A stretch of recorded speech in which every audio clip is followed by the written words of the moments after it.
என்ன பண்ற பாப்பா? இடிச்சுக்காத, வா வெளில வா. நீயே வந்துரு. இடிச்சுக்காம வா. தலை பாத்து வா. வீட்டுல இடமே இல்லையாடி தங்கம்? ஏண்டி தங்கம்? இங்க பாருங்க, அம்மா பாருங்க. அதெல்லாம் உடனே பாப்பீங்க, நல்ல பிள்ளை மாதிரி. பண்றதெல்லாம் சேட்டை.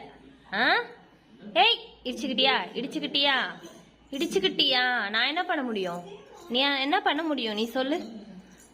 அங்க துணி தானே வச்சிருக்க அம்மா சேர்ல மடிக்க. அங்க உனக்கு என்ன வேலை? திரும்ப போக கூடாது.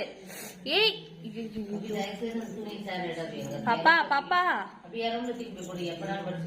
பாப்பா இடிச்சுக்கிறமா, கண்ணா பின்னானே இடிச்சுக்கிறமா. வெள்ளவாமா, தயவு செஞ்சு வெள்ளவாமா. இதுலதான் போய் விளையாடுவாங்களா? உங்களுக்கு விளையாடுறதுக்கு வேற இடமே இல்லையா இவ்வளவு பெரிய வீட்டுல? ஏந்திரியா பாப்பா, ஏந்திரியா. ஏஞ்சிரு.